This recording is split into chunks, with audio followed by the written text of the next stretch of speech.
இங்க நரகம் கீழே இருக்கிறது, இந்த அக்னியில வெந்து கொண்டிருக்கிறார்கள். அந்த வெந்து கொண்டிருக்கிற இடத்துல லாசரு இருந்த இடத்துல இருக்கின்ற அந்த ஐஸ்வர்யவான் அக்னியில வெந்து கொண்டிருக்கிற ஆபிரகாமை பார்த்து ஒரு வார்த்தை சொல்லுகிறார். ஐயா, நான் அக்னியிலே வெந்து கொண்டிருக்கிறேன், என் சரீரம் எல்லாம் வெந்து தீர்க்கிறது. அங்கே படுத்துக் கொண்டிருக்கிறாரே லாசரு என்ற ஒரு தரித்திரர், அவர் என் வீட்டில் வாசலிலே படுத்துக் கொண்டிருந்தவர். அவருடைய நுனியில ஒரு சொட்டு தண்ணீரை எடுத்து என் நாவல வைக்கும்படியாய் தயவு செய்து நீங்கள் அவரை எனக்கு உதவி செய்யும்படியாய் கொஞ்சம் அனுப்புங்கள் என்றார். ஐஸ்வர்யனாய் இருந்தவர் லாசரு அப்படிப்பட்ட சூழ்நிலை பொருட்களாய் நிறைந்தவனாய் அவர் வீட்டு வாசலில் அந்த அவர்கள் சாப்பிடுகின்ற துணிக்கைகளை அவருடைய டேபிள்ல, டைனிங் டேபிள்ல மிஞ்சி போனதை அவங்க போடுவாங்க. அதை சாப்பிட்டு விட்டு அவர் தன் ஜீவனை காத்துக் கொண்டிருந்தவர், தேவனை அறிந்தவராய் அவர் இருந்தார். இந்த ஐஸ்வர்யவான் தன் ஐஸ்வர்யத்தினாலே தேவனை அறியாதவனாய் இருந்ததனால் அவன் நரகத்துக்கு தள்ளப்பட்டார். ஆனால் மேலே இப்படியும் இப்படியும் இருப்பதனால இந்த பரலோகத்தையும் நரகமும் ஒருவரை ஒருவர் பேசிக்கொள்கிற அளவுக்கு அது தெரிந்ததனால்தான் அவர் ஆபிரகாமிடத்தில் பேசியிருக்கிறார். ஐஸ்வர்யவான் இல்லை என்றால் முடியாது, தெரியாது, கேட்காது. எங்கேயோ இருந்தா கேட்காது. ஆனால் கேட்டதனால்தான் அவர் சொல்றார், பரலோகத்திலிருந்து யாரையும் உனக்காக ஒருவரை அனுப்ப முடியாது என்று ஆபிரகாம் சொல்லி, அவர் உங்களுக்காக சொல்வதற்கு எத்தனையோ முறை தேவன் உங்களுக்கு தருணம் கொடுத்தார், நீங்கள் அவரை ஏற்றுக்கொள்ளவில்லை. ஆனால் இப்போது அவரை அனுப்புவதற்கு எந்த விதமான சாத்தியக்கூறுகளும் கிடையாது. அப்படியானால் ஐயா, இன்னொரு நான் காரியத்தை சொல்றேன். என்ன காரியம்? என்னோட 5 சகோதரர்கள் நான் வேகுகிற இந்த அக்னி ஜுவாலையில விழுந்து நாசம் அடையக்கூடாது, அவருக்காக நீங்கள் வேண்டிக் கொண்டு அந்த லாசரையாவது அனுப்பி அவர்களுக்கு போய் இந்த இயேசுவை குறித்து சொல்லி அவர்கள் இங்கே வராதபடி பரலோக ராஜ்யத்துக்கு லாசருடைய ஏரியாவுக்கு வரும்படியாய் நீங்கள் அவர்களை உங்களுடைய சமூகத்துக்கு அழைத்துக் கொண்டு போங்கள், அவர்கள் இங்கே வரக்கூடாது என்று சொல்லி அவர் ஒரு தயவை அவரிடத்தில் கேட்கிறார். அப்படியெல்லாம் அல்ல, வீடு வீடாய் தெரு தெருவாய் வருகிறவர்கள் சொல்வார்கள், மோசே போன்ற தீர்க்கதரிசிகள் அவர்கள் அந்த உலகத்தில் உண்டு. அவர்கள் சொல்வார்கள், அதை கேட்டு அவர்கள் விசுவாசித்து வருவதா இருந்தால் இங்கே வரட்டும், இல்லை என்றால் உன்னை போலவே அவன் கொஞ்சம் இருமாப்பாய் பணம் அடைத்தவனாய் இருப்பதனால அங்கேயே போனவனா அவன் உன்னிடத்தில் சேரட்டும், மற்றபடி யாரையும் அனுப்ப முடியாது. தெரு தெருவா வருவாங்க, கைப்பெல்லாம் கொடுப்பாங்க, இவங்களுக்கு வேற வேலை கிடையாது. எங்கேயோ பணம் கொடுத்து இவங்களை என்ன பண்றாங்க, சுவிசேஷத்தை இந்த மாதிரிலாம் சொல்லுங்கன்னு சொல்லி அனுப்புறாங்க. நல்லா சாப்பாடு போடுவாங்க, 100 ரூபாய் கையில கொடுப்பாங்க. ஆகையினால இவங்க தெரு தெருவா சுத்திட்டு இருக்காங்கன்னு சொல்லுவாங்க. ஆனா அப்படி அல்ல இயேசுவின் சுவிசேஷம். வருவாய் தருணம் இதுவே அழைக்கின்றாரே, ஆண்டவர் இயேசு வந்தே. வருவாய் தருணம் இதுவே அழைக்கின்றாரே, வல்ல ஆண்டவர் இயேசு வந்தே. வாழாரை எல்லாம் வீணாய் வருத்தத்தோடு கழிப்பதியே, வந்தவர் பாதம் சரணடைந்தார், வழித்து உன்னை சேர்த்துக் கொள்வார். வருவார் தருணம் இதுவே அழைக்கின்றாரே, வல்ல ஆண்டவர் இயேசு வந்தே. அழகு மாயை நிலைத்திடாதே, அதை நம்பாதே மயக்கிடுமே, மரணம் ஓர் நாள் சந்திக்குமே, மறவாதே உன் ஆண்டவரை. வருவாய் தருணம் இதுவே அழைக்கின்றாரே,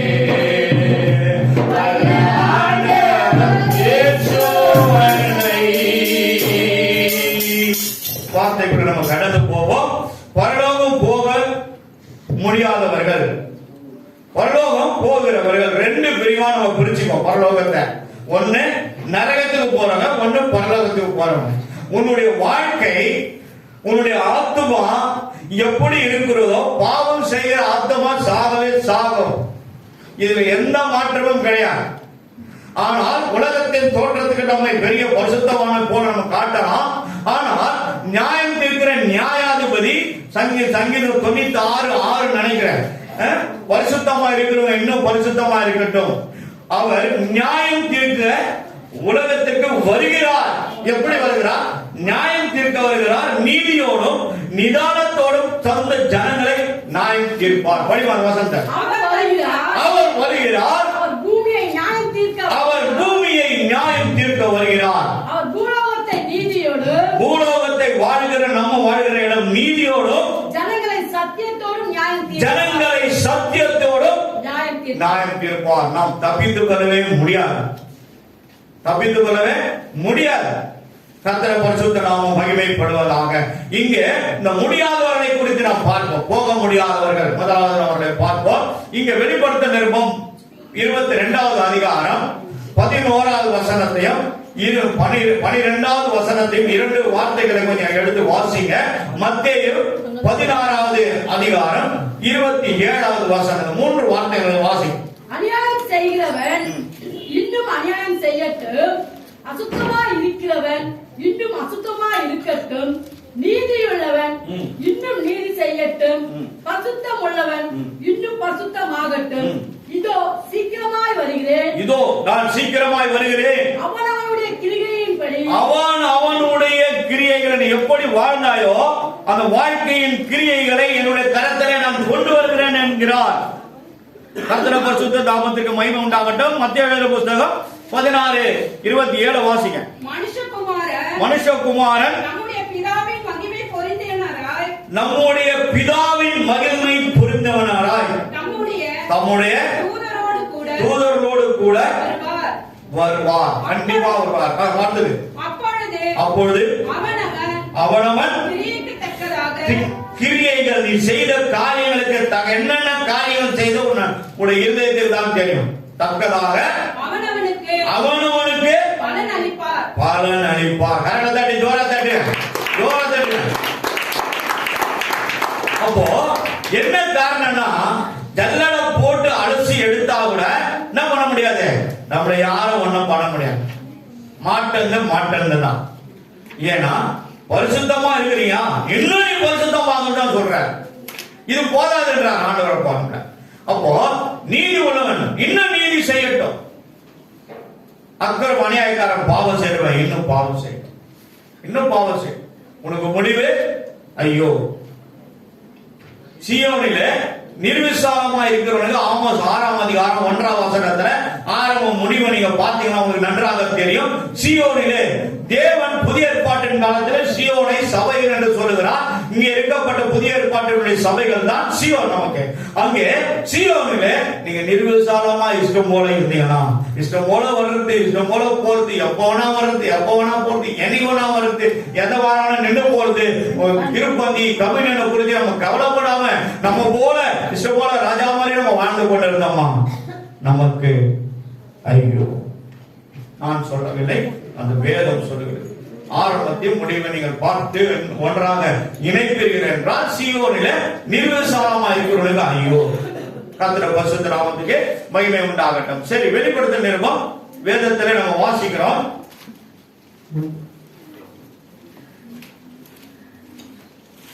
எடுத்துக்கொள்வோம்.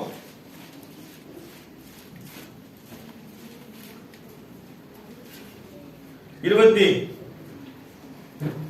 2ஆம் அதிகாரம் 15ஆவது வசனத்தையும் 16ஆவது வசனத்தையும் வாசிப்போம். நாய்களும் சூனியக்காரரும். நாய் ஃபர்ஸ்ட் வந்து எழுதிங்க. நம்பர் 1 யாருன்னா, இவங்கலாம் உள்ள போக மாட்டாங்க. நாயை வளர்க்காதீங்க, வீட்டுல நாயை வளர்க்காதீங்க. சில பேர் வீட்டுல கண்ணுக்குட்டி மாதிரி இவ்வளவு பெரிய நாயெல்லாம் கையில பிடிச்சிட்டு போவாங்க. இது உள்ள போகாது. எங்க போகாது? இது பரலோகத்துக்குள்ள போகாது. அதை பிடிச்சி நீ சுத்தினே இருக்காத, நீ அது கூடவே போயிடுவ. நம்ம என்ன பண்ணாது, அவர் ரூட்ல இட்டு போயிடும். அதனாலதான் மனுஷனை பார்த்தா நாய் என்ன பண்ணுது, நீங்க என்ன விட்டுட்டு நீங்க மட்டும் பரலோகத்துக்கு போயிருக்கீங்கன்னா என்ன பண்ணுது? ஓடி ஓடி தெத்தி போடுது. ஓடி ஓடி தெத்தி போடுது. இந்த வருஷத்துல யாருக்கிட்ட நாயகி மாட்டிருக்கீங்க சொல்லுங்க பார்க்கலாம். யாரையாவது ஓடாது அப்படியே கவி ஏதாவது தெத்தி நிறுத்தின்னு வந்துதா சொல்லுங்க. அதுக்கு ஊழியர்காரனை பார்த்தா ரொம்ப பாவம். என் சீட்டு அப்படியே 3 முறை கட்சி அப்படியே பேத்தி எடுத்துச்சு. லட்டு சாப்பிட்ற மாதிரி சாப்பிட்டுச்சு. இப்பதான் போய் போட்டு 400 ரூபா கொடுத்து எல்லாம் ரெடி பண்ணி எடுத்துட்டு வந்தேன். மறுபடியும் லட்டு சாப்பிட்ற போது வண்டி எடுத்து உள்ள விட்டுறேன் டெய்லி. லேலூயா.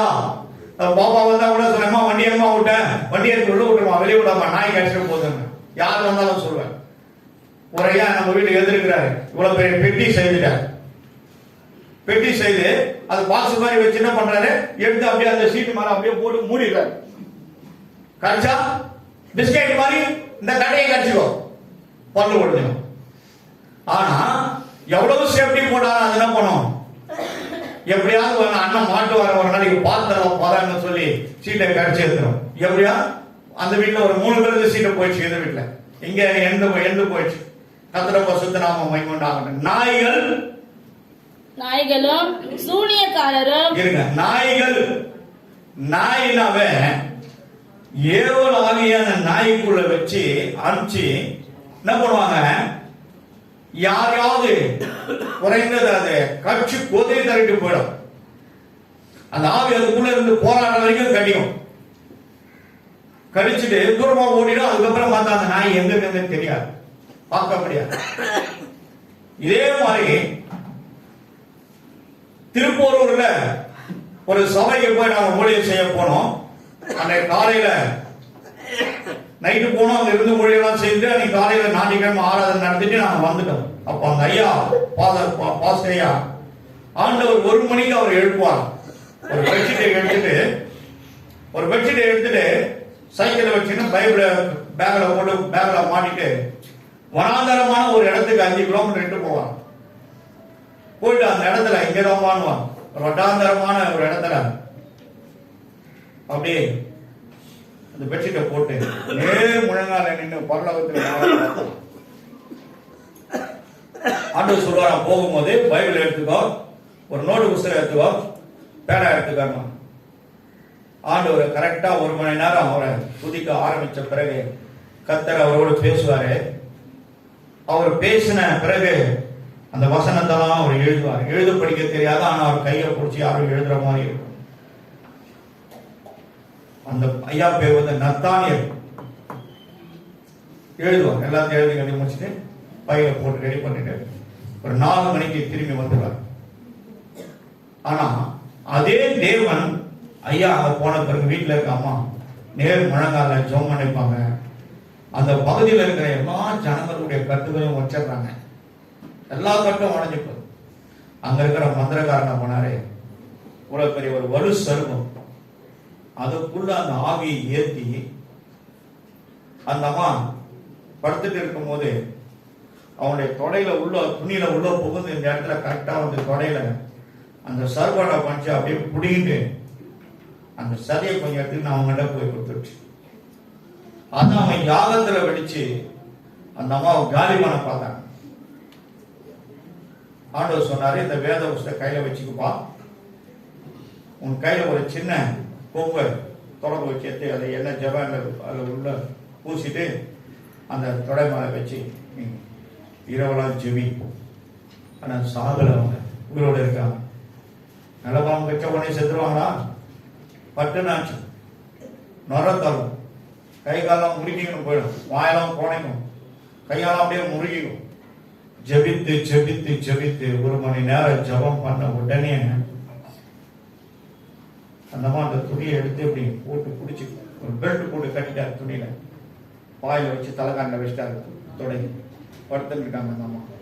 ஜெபிக்க ஜெபிக்க ஜெபிக்க அதுக்குள்ள எவ்வளவு விஷங்கள் போச்சோ அவ்வளவு விஷமும் நுரையாய் வெளியே வந்து கீழே தள்ளிவிட்டன. கரங்களை தட்டி தட்டி. இன்றைக்கும் 25 ஆண்டுகளுக்கு மேலாக உயிரோடு இருக்கிறான். கரங்களை தட்டுங்க. போடா போடா போடா தட்டுங்க. இன்றைக்கும் அற்புதம் செய்யலாம். என்னை பராய் இயேசு இருக்கின்ற போது என் வாழ்விலே குறைகள்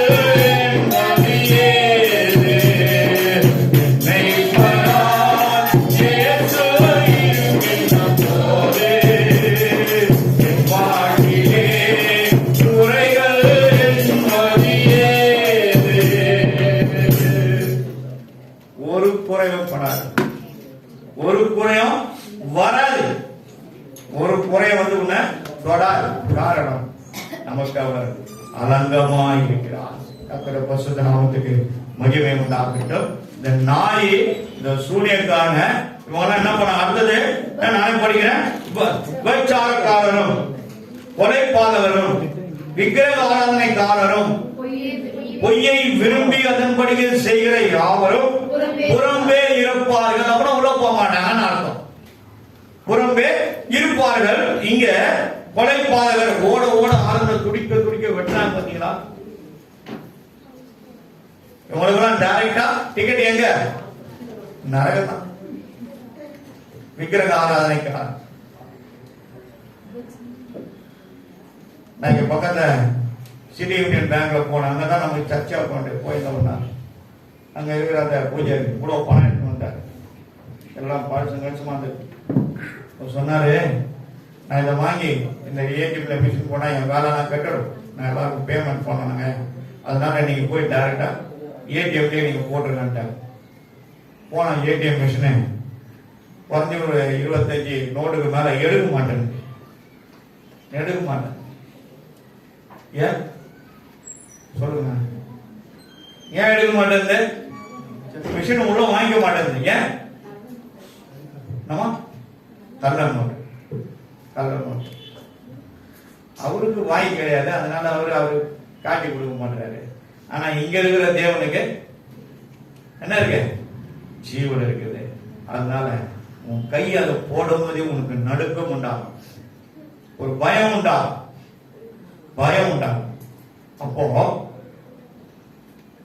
இந்த விக்கிரகாரனை பார்த்து நீங்க ஒண்ணுமே சொல்ல வேண்டிய அவசியம் கிடையாது, அவங்களை சபிக்க வேண்டிய அவசியம் கிடையாது. ஏன்னா ஏற்கனவே ஆல்ரெடி அவங்க சபிக்கப்பட்டவர்கள். ஏன்னா நான் சொல்ல வேதம் சொல்லுகிறது.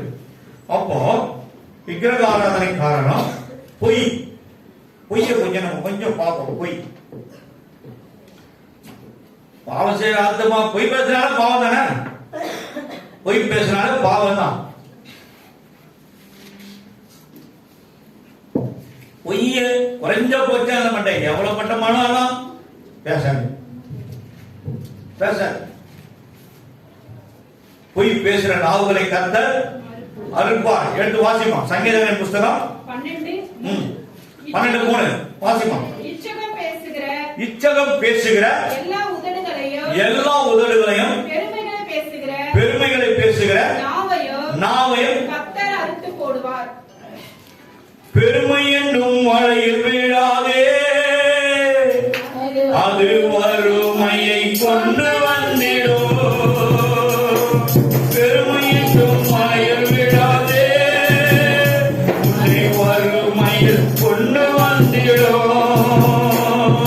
பணத்திலே மழையில் வீழாதே, அது பாதாளம் கொண்டு சென்றிடும். பணத்திலே மழையில் வீழாதே, அது பாதாளம் கொண்டு சென்றிடும்.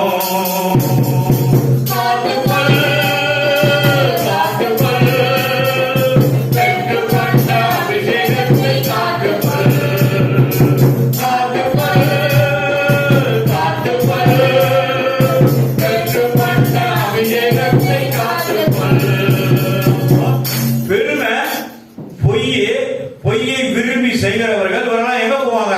புறம்பே போவாங்க. ஆனாலும் கர்த்தர் கோபம் வந்ததுன்னா என்ன பண்ணுவாரு? நாக்க ரொம்ப ஓவரா பேசுறவங்க நாக்கு அர்த்தர் சொல்லுவாங்க. ஒருத்தர் வீட்டுல பிழைக்காரு ரொம்ப பேசிட்டு பொண்ணு தாங்க முடியல, ஒரே தொந்தராது. ஆனா பொய் பேசுற ஆத்மாவும் சாகம், பாவம் பண்ற ஆத்மாவும் சாகம். எல்லாம் பாவம், எல்லாம் ஃபாலோயிங் ஐட்டம்ஸ். ஆனா ரொம்ப ஜாகிரதையா இருக்கணும். இந்த ஒரு காரியத்திலும் பாத்தீங்கன்னா சங்கீதம் 5:6 வாசிக்கும்.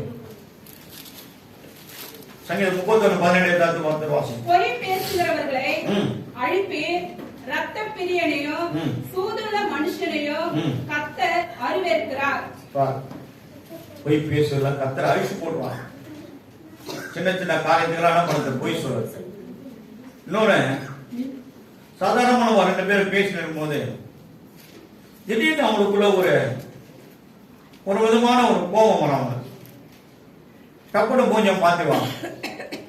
இந்த தெருவில் போனீங்கன்னா பாத்தீங்கன்னா ஒரு நாய் இன்னொரு நாய் தெரு ஒரு ஏரியா போயிடுச்சுன்னா அந்த நாய் என்ன பண்ணோம் ஒண்ணு அந்த திருப்தியா திரும்ப அந்த இலையில விட்டு வரும் போவோம் வந்துடும் அவருக்கு. நீ நான் என் ஏரியாவில் வந்துட்டேன், நான் இங்க பாஸ் ஆயிட்டேன், நீ எங்க தான் உன் ஏரியா தான் நீ பாஸ், இங்க நான் தான் பாஸ் என்ன போனாரு. அப்போ ஃபுல் ஸ்பீட்ல ஓடுறவங்க அப்படியே ஒரு டேன் அடிச்சு நிற்பாரு. பாத்துக்கிறீங்களா நாய் டேன் அடிச்சு நிற்கும் போது அதோட வாய் என்ன பண்ணோம் பாத்துக்கிறீங்களா எப்படி காட்டும், எல்லா பல்லும் தெரியும். போல வருவேன் பல்ல என்ன பண்ணுவாரு ஒரு மாதிரி அப்படி மூர்க்கமா இருக்கு மறைச்சு அவர் காட்டவனே அவ்வளவு கூட திரும்பி பார்க்காத போயிடுவார், சண்டை போட மாட்டார். அந்த மாதிரி இருக்கக்கூடாது. எல்லாரையும் நேசிக்கணும். ஆண்டவருடைய நேசத்தை உனக்குள்ள வச்சிருக்கிறாரு. தேவன் அன்பாகவே இருக்கிறார் அல்லவா? அன்பு இல்லாதவன் சபிக்கப்பட்டவன் என்று வேதம் சொல்லுங்க. நம்ம ஒருவர் நேசித்து தான் ஆகணும், கசப்பா இருந்தா கூட சரி. ஆனா அதே நேரத்தில் தேவன் இப்படிப்பட்ட ஆவிகள் படைத்த மனிதரை விட்டு விலகுகிறார் என்றார். வெளிப்படுத்தலுக்கு விலகி இருக்கிறோம். பணப்பா எப்படியா போடும் சாதாரண விட்டு போய் அதுக்காக கூட மூர்க்கதனமா பேசக்கூடாது, கோபத்தை காட்டக்கூடாது, அவங்க மேல என்ன கூடாது, நம்மளும் எரிச்சல் அடையக்கூடாது.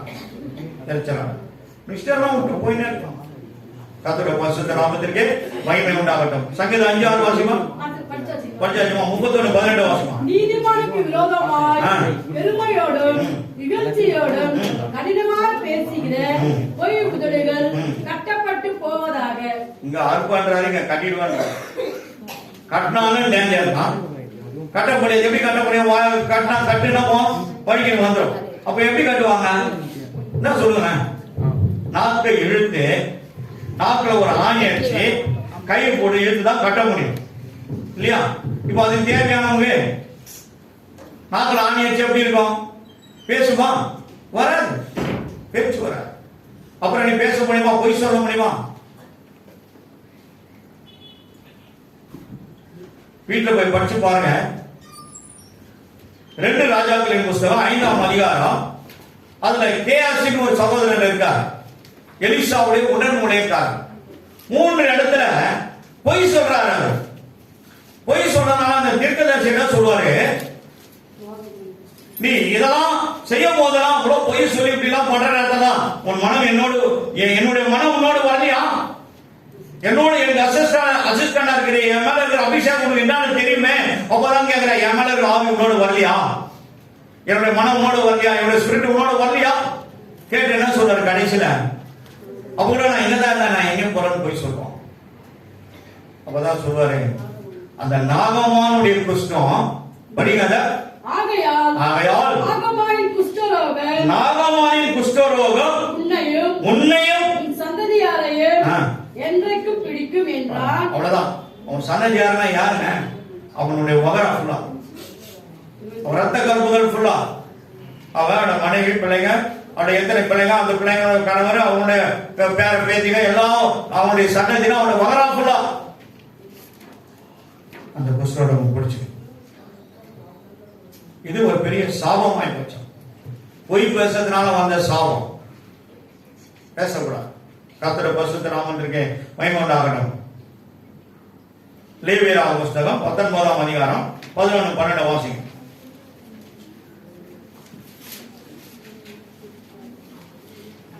வாசிங்க. நீங்கள் களவு செய்யாமலும், நீங்கள் களவுனா திருடு, சரி, செய்யாமலும், வஞ்சனை பண்ணாமலும், வஞ்சனை ஒருவருக்கொருவர் பொய் சொல்லாமலும் இருங்க. அங்கேயாதான் சொல்லு, ஒருவருக்கொருவர் விரோதமா பொய் பேசாதீங்க. என் நாமத்தை கொண்டு பொய் ஆணையிடுகிறதுனால் உங்கள் தேவனுடைய நாமத்தை பரிசுத்த குலைச்சல் ஆக்காமலும் இருப்பீர்களாக. தேவனுடைய நாமத்தை பரிசுத்தப்படுத்த ஆகாமல் இருப்பீர்களாக. பரிசுத்த குலைச்சல் பரிசுத்தம் ஆகாமல் எல்லாமே பார்த்தா ஒரே வார்த்தை தான். அதுல என்ன பண்ணக்கூடாது, நம்ம போகக்கூடாது. கர்த்தருடைய பரிசுத்த நாமம் மகிமை உண்டாகட்டும். இதுல இருக்கிற 1 2 3 4 5 6 இதுல 1 2 3 4 5 6 7 8 விதமான 8 டைப் ஆஃப் இந்த ஃபாலோயிங் ஐட்டம்ஸ் இருக்கிறவங்க யார் என்ன பண்ணாங்க, தேவனுடைய ராஜ்யத்தில் போக முடியாது.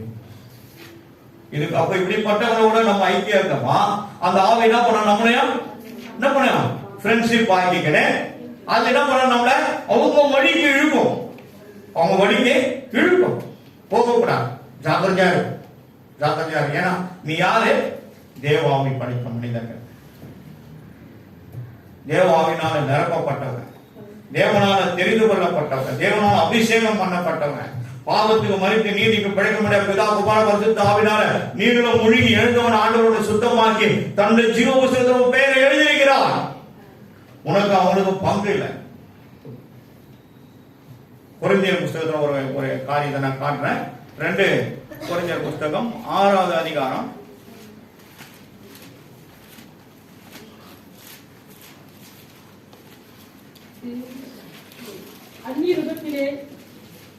'உங்களுக்குள்ளே நான் உலாவுற தேவனா இருப்பேன், நீங்கள் 16வது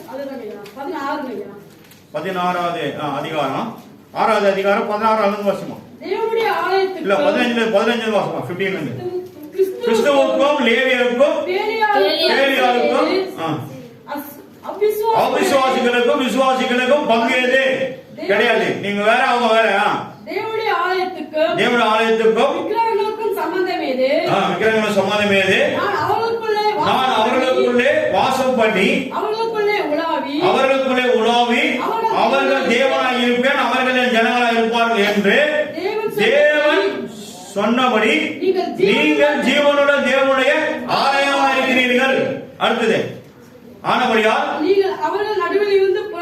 நீங்கள் அவர்களுடைய நடுவிலிருந்து புறப்பட்டு பிரிந்து போய் அசுத்தமாயை தொடாதீர்கள் என்று கர்த்தர் சொல்லுகிறார். அப்போது நான் உங்களை ஏற்றுக்கொண்டு உங்களுக்கு பிதாவாய் இருப்பேன், நீங்கள் எனக்கு குமாரனும் குமாரத்தியுமாய் இருப்பீர்கள், சர்வ வல்லமை உள்ள தேவனாகிய கர்த்தர் சொல்லுகிறார். சர்வ வல்லமை உள்ள தேவனாகிய கர்த்தர் சொல்லுகிறார். எழுதுங்க அதெல்லாம்.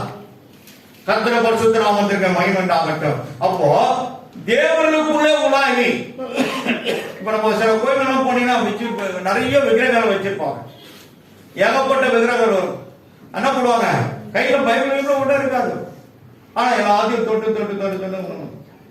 நானே அந்த கோயில் கோயில் அதான் பண்ணிட்டு இருந்தேன். அந்த கோயிலுக்கு போயிட்டு நானும் அதை தான் செய்திருந்தேன். இவ்வளவு ஒரு ரோஜா பூ மாலை ஒண்ணு வாங்கிக்குவேன், 2 மெழுகுவர்த்தி வாங்கிக்குவேன், இவ்வளவு இதுக்கு ஒரு வெள்ளை போனோம், அந்த உப்பு மேலாம் போட்டு காட்டி என்னத்துக்குன்னே தெரியாது, அதையும் வாங்கிக்குவேன். வாங்கிப்போய் லைன் என்ன வந்தான், கர்த்தர் என்னையும் ஒரு நாள் சந்தித்தார், என்னையும் சந்தித்தார், பிரித்து எடுத்தார். அங்க ஒண்ணு இல்லைன்னு சொன்னது தேவன் என்னை உணர்த்தி தான் பிரித்து எடுத்தார். அதன் பிறகு நான் ஞானஸ்தானத்துக்கு ஒப்பு கொடுக்கப்பட்டு என் பேரை நெகேமியா 6 மாசம் தெரியாம நாளைக்கு இருந்தேன். அதற்கு பிறகுதான் ஒவ்வொன்றாக அறிந்தேன். பாஸ்டர் எனக்கு கூப்பிட்டு சொன்னாரு, உன் பேர் என்னன்னு அந்த பேர் எழுதுறவங்க ஞானஸ்தானத்தை போய் கேட்டுக்கினேன். இதுல 100 கேள்வி நான் உனக்கு கேட்பேன். அந்த புஸ்தகத்துல, நெகேமியா புஸ்தகத்துல எத்தனை அதிகாரம்? நெகேமியா புஸ்தகத்துல எத்தனை அதிகாரம்? பார்க்க கூடாது, பார்க்க கூடாது சொல்லுங்க. அத்தனை அதிகாரத்தில் 100 கேள்வி கேட்பான். உண்மையிலேயே நான் 100 முறை படித்தேன். படிக்க படிக்க படிக்க இந்த நெகேமியாவின் ஆவி எனக்குள்ள வந்ததை நான் கண்டேன். பல இடத்துல சபைகள் எல்லாம் பிரச்சனை அழைச்சிட்டு போவாங்க. ஒரு சபை கட்டுறதுக்கு அந்த ஃபேமிலி உட்காந்து டிஸ்கஸ் பண்ணிக்கிறாங்க. திடீர்னு அந்த பக்கம் வந்துட்டேன், இந்த பாருங்க ஐயா வந்தாரு நெகேமியா, சர்ச்சை கட்டி முடிக்காச்சு வேண்டாம். அதே மாதிரி அதை கட்டி முடிக்கப்பட்டது. கர்த்தருடைய பரிசுத்த நாமம் மகிமைப்படுவதா. இந்த ஆலயம் கட்டப்பட்டது, நேபாள ஒரு ஆலயம் கட்டப்பட்டது, கோயில்களை எதிர்க்க ஒரு ஆலயம் கட்டணும். அங்க இருக்கிற மக்கள்லாம் இந்த சாராயத்தை எடுத்து அந்த ஆலயத்துல பதுக்கி வச்சதுனால போலீஸே ஒரு நாள் அதை பிடித்ததுனால பண்ணான். இவங்க இங்க சர்ச்சில் தான் காட்டி கூப்பிட்டாங்க, அந்த ஆலயத்தை கொடுத்துட்டாங்க. வேற ஒரு இடத்துல தேவன் அந்த ஆலயத்தை எழுப்பினான். கர்த்தருடைய பரிசுத்த நாமத்திற்கு மகிமை உண்டாகட்டும். ஆகினால ஆலயம் எடுத்தா அது ஜீவனோட தேவனுடைய ஆலயமாக தான் இருக்க வேண்டும். தேவ ஆலயமும் அவரே, அவரே தேவ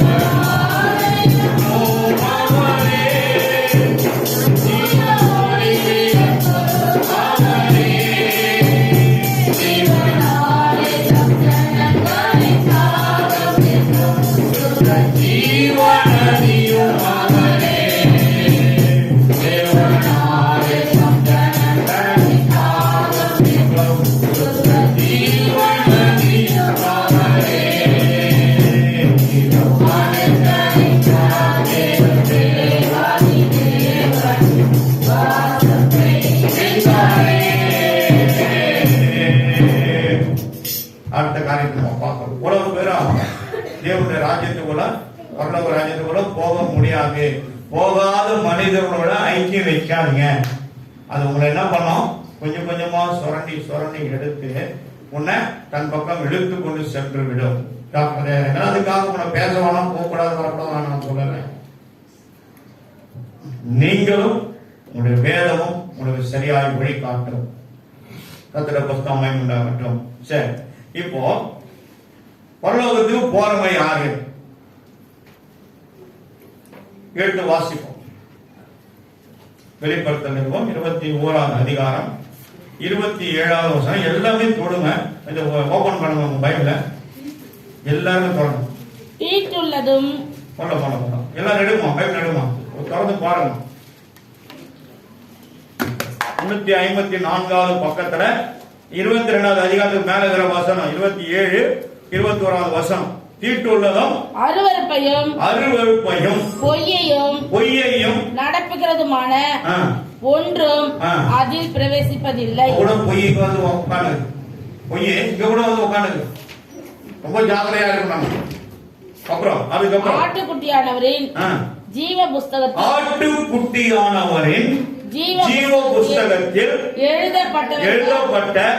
எழுதப்பட்டவர்கள் மாத்திரம் அதில் பிரவேசிப்பார்கள்.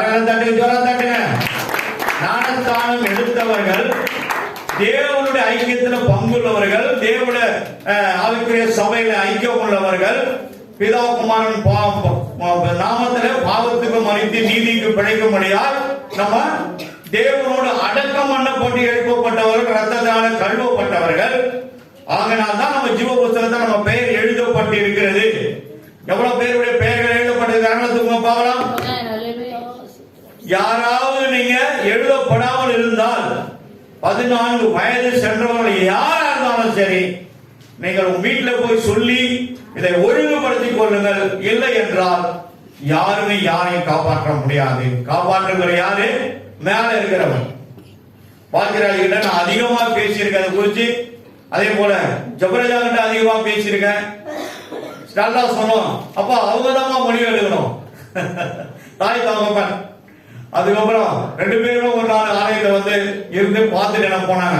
அப்பா நீங்க சொல்ற மாதிரி சீக்கிரமா பிள்ளைங்களுக்கு ஞானஸ்தானம் கொடுத்து கரகத்தாண்டி 2 பேரும் பண்ணா ஞானஸ்தானம் எடுத்து இன்னைக்கு பிள்ளைங்க எப்படி இருக்காங்க? ஞானஸ்தானம் எடுத்த பிறகு அவர் வாழ்க்கை மாறிவிட்டது. இங்க பாருங்க, எங்க வாழ்கிறாங்க பாருங்க. ஜோரா கைத்தாருங்க எல்லாரும். கர்த்தர் அவங்களுக்கு பொறுப்பு கொடுத்துருக்கிறார்.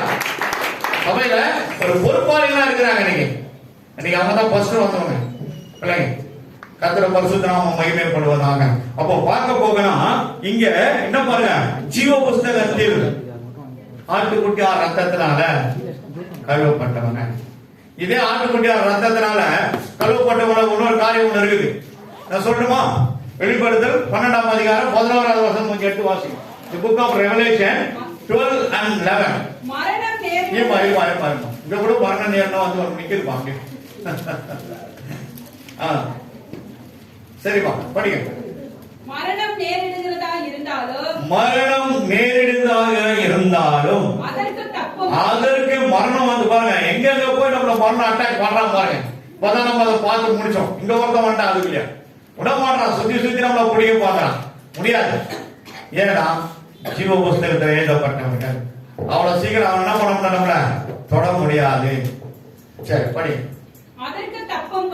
அதற்கு அந்த மரணத்துக்கு தப்பும்படி தங்கள் ஜீவனையும் பாராமல் அந்த ஆட்டுக்குட்டி ரத்தத்தினால கழுவப்பட்டு மட்டும் தான் பரலோகத்துக்கு பேரு உள்ள போலாம். ஆனா இங்க மரணத்துக்கும் இந்த ஆட்டுக்குட்டியார் ரத்தம் எப்படி பிரயோஜனப்படுது பாருங்க. ரத்தத்தினாலும், இரண்டாவது தங்கள் ஒவ்வொருத்தருடைய இண்டிவிஜுவல் டெஸ்டிமோனி, உங்களுடைய சொந்த சாட்சி. நீங்க வேதத்தோடு வாழ்ந்தீங்கன்னா சாட்சியா இருப்பீங்க. வேதங்களோடு பேசும், இந்த வழி தப்பு, இந்த வழி ரைட்டு, இந்த பக்கம் போகாதீங்க, இது நமக்கு தேவை, இது நமக்கு தேவையில்லைன்னு ஆண்டவர் உங்களோட வசனத்தோடு பேசுவார். அவர் பேசுகிற தேவன். ஆட்டுக்குட்டியான ரத்தத்தினாலும் சாட்சினாலும் பாருங்க, ஆட்டுக்குட்டியான ரத்தம், சாட்சி, வசனம், இதெல்லாம் உங்களுடையது. இது மூன்றும் உனக்கு சரியா இருந்ததுன்னா நீ சத்துருவை எதிர்த்து நிற்கலாம். நீ போ, பயந்து போ, மலையே எனக்கு முன்பாடி நிக்காத, போ தூரான இயேசு நாமத்தானா. அது போய் எங்க போய் எந்த பக்கம் போய் எங்க விழுதுன்னு காணாம போயிடுவான். நீ கழுகளவு விசுவாசத்தா போதும், மலையை பார்த்து பயந்து போனா போயிடும். நீ அதுக்கு மேல இருக்க மாட்டேன்னு அவருக்கு தெரியும். அதுக்கு மேல இருக்க மாட்டேன்னு தெரியும். 1 மணி நேரமாவது விழித்து ஜெபிக்க கூடாதா? 1 மணி நேரத்துக்கு மேல நீ இருக்க மாட்டேன்னு அதுவும் தெரியும் அவனுக்கு. அப்போ அவர் நினைவு நம்முடைய நினைவாக இருக்க வேண்டும். அது இருப்போமா? நாம் வேதத்தோடு இருந்தா தான் அப்படி இருக்க முடியும். ஏன்னா முடியாது. கர்த்தருடைய பரிசுத்த நாமத்திற்கு மகிமை உண்டாகட்டும். சரி, இப்ப நான் சொல்ற வசனத்தெல்லாம் மட்டும் படிச்சீங்க, எழுதிங்க, கணக்கான எழுதிங்க. எசேக்கியேல் 18:4-20, யோவான் 3:16, எசேக்கியேல் 18:4-20, யோவான் 3:16, யோவான் 1:29, ரோமர் 6:23, 1 பேதுரு 2:24, 1 பேதுரு 2:2, 1 பேதுரு 2:24, 1 பேதுரு 2:2, அதுக்கு மேல ரோமர் 6:23, யோவான் 1:23, 29, யோவான் 3:16, எசேக்கியேல் 18:4 வசனமா 20 வசனமா. இப்ப நீங்க படிக்கலாம். போனா படிங்க, டக்கு எடுத்து படிங்க, ஒருத்தர படிங்க. சீக்கிரம் கம்யூனியனுக்குள்ள போகணும். இதோ எல்லா ஆத்துமாக்களும் என்னுடையவைகள். எல்லா ஆத்துமாக்களும் பாஸ்டருக்கு கிடையாது, சபையில் கிடையாது, தேவனுடையது. நான் தான் இதுக்கு வந்து சேர்த்தேன், நான் தான் ரட்சிக்கப்பட்டது நீ சொல்லாத. நீ சொல்லாத, சொல்லறதுக்கு உனக்கு அதிகாரம் கிடையாது. யார் சொல்றது? தேவன் சொல்றான். எல்லா ஆத்துமாக்களும் என்னுடையது, பரலோகத்திலிருந்து கர்த்தர் வணங்குகிறார். 20வது வசனம். தகப்பனின் ஆத்துமா எப்படியோ அப்படியே மகனின் ஆத்துமாவும் என்னுடையது. பிதாவின் ஆத்துமா எப்படி உள்ளதோ அப்படி மகனுடைய ஆத்துமா, குமாரனாகிய இயேசுவின் ஆத்துமா அப்படியே உள்ளது. பாவம் செய்கிற ஆத்துமாவே சாகு. பாவம் செய்கிற ஆத்துமா சாகு. அப்போ பிதாவுடைய ஆத்துமாவும் குமாரனுடைய ஆத்துமாவும் ஒரே மாதிரி இருக்கும். அப்படி இருந்தா நீ பாவம் செய்தனா கர்த்தர் கோபம் விட்டுருவாருங்க. அவர் உன்னை கையை பிடிச்சிருப்பார். நீ அவர் கையை தாராளமா பிடிச்சிக்கலாம். நீ அவர் கையை விட்டு அவரும் கையை விட்டுக்கலாம்.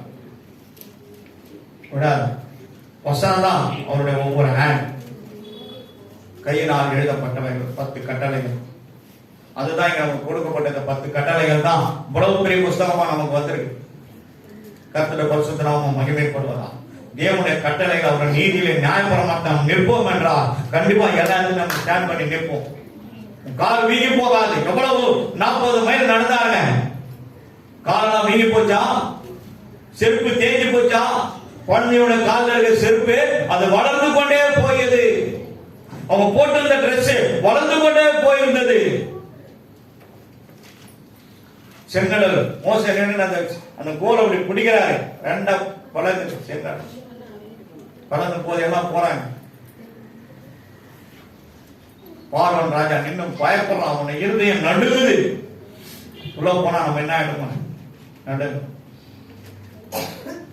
அவர் தான் நம்முடைய தேவன், சேனைகளின் தேவன், சேனைகளின் கர்த்தர், நமக்காக யுத்தம் பண்ணுகிறவர். பயப்படாதே, கலங்காதே, திகையாதே, நான் உன் தேவன், உன்னுடனே இருக்கிறேன். சேனைகளின் தேவன் அவன் நம்மோடு இருக்கின்றான்.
அவரை விசுவாசிக்கிறவன் எவனோ அவன் கெட்டு போகாமல் நித்திய ஜீவனை அடையபடிக்கு அவரை தந்தருளி பிதாவானவர் தன்னுடைய ஒரே பேரான குமாரன் உலகத்துக்கு தந்த அருளி இவ்வளவாய் அன்பு கூர்ந்தார். பிதா முதல் நம்ம மேல அன்பு கூர்ந்தனால்தான் தன்னுடைய ஒரே பேரான குமாரன் பாவமே அறியாத சுத்த கண்ணரை இந்த உலகத்துக்கு அனுப்பினார். அவர் ரத்தம் சிந்தி ஜீவனை விட்டு நம்ம எல்லாரையும் அவர் ரத்தத்தினால ஜீவனால நம்ம என்ன பண்ணாரு, மீட்டு எடுத்துக் கொண்டார். அதுதான் சிலுவையின் பாடுகள். அதுதான் சிலுவையின் பாடுகள். 3வது வசனம் 1:29 வசனம் யோவான் புஸ்தகம். மறுநாளிலே யோவான் இயேசு கிறிஸ்து அப்படியாய் வருவதை கண்டு தன்னிடத்தில் வர கண்டு இதோ இவர் இந்த உலகத்தின் பாவங்களை சுமந்து தீர்த்த தேவாட்டுக்குட்டி. அடிக்கப்பட்டார், நொறுக்கப்பட்டார், ஜீவனை கொடுத்தார். ஜீவனை வெறுத்து தியாகமாய் சேவையும் செய்திடுவே ஜீவனை கீழான ஜனங்களை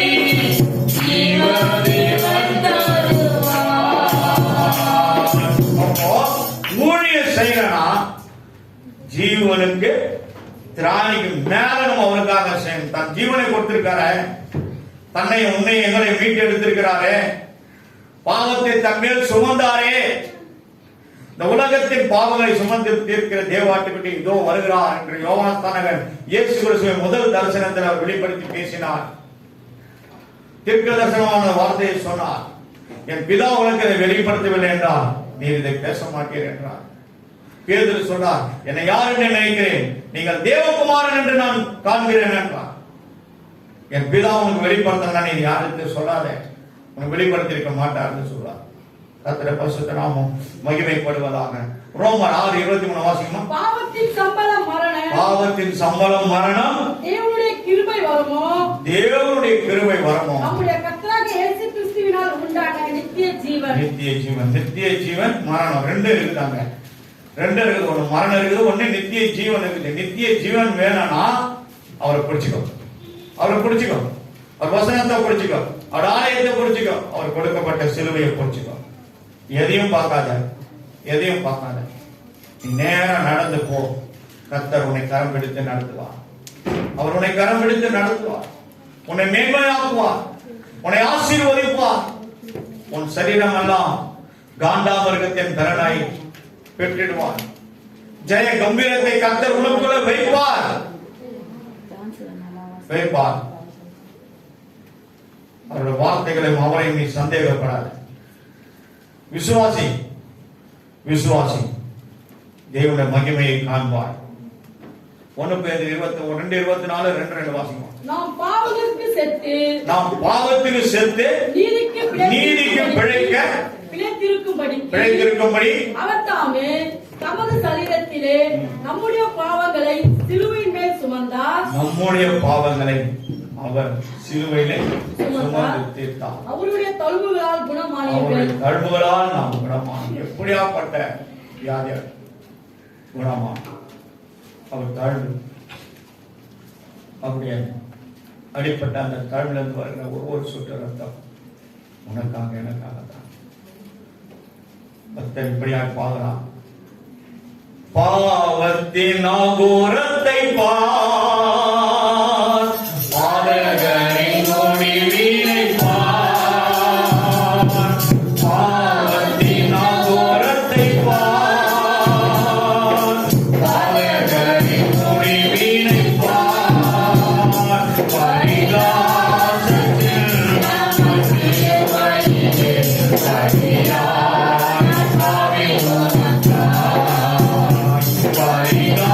பரிகாசத்தில்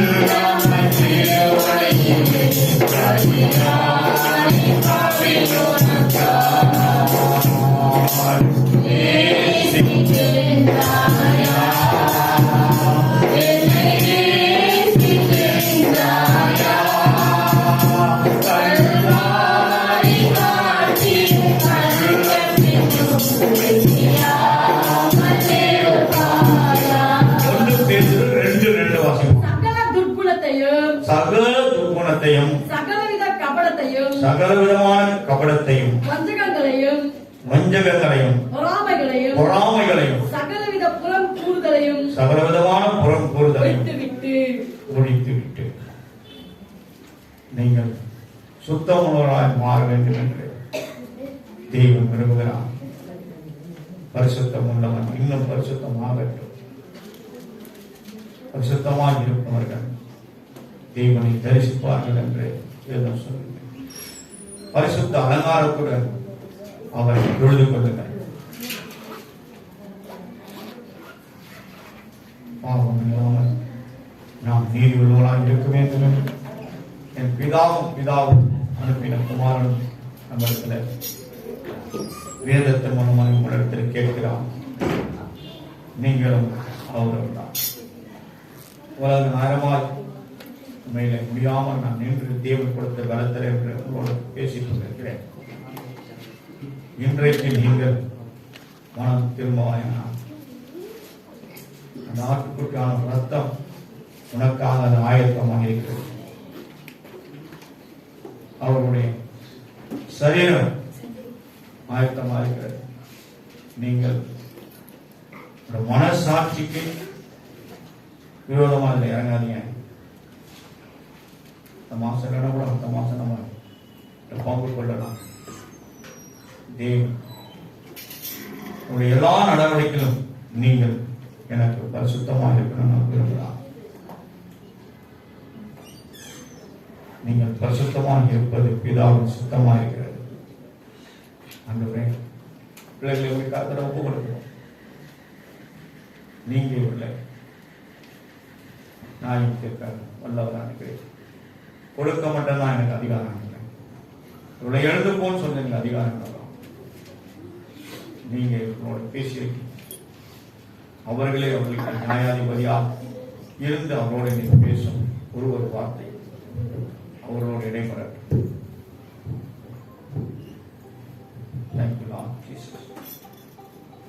தகப்பனே, இந்த திருப்பந்தியம் கருத்தை கர்த்தரை பொருட்படுத்த நடத்தும். நீங்க வந்து தொட்டு விட்டு தான் ஆசீர்வாதமாக இருக்க உதவி. இயேசு நாமத்தை ஜெபிக்கிறேன். உட்காருங்க. ஒரே ஒரு 2 வருஷம் தான் நான் வாசித்துறேன். அதுக்கப்புறம்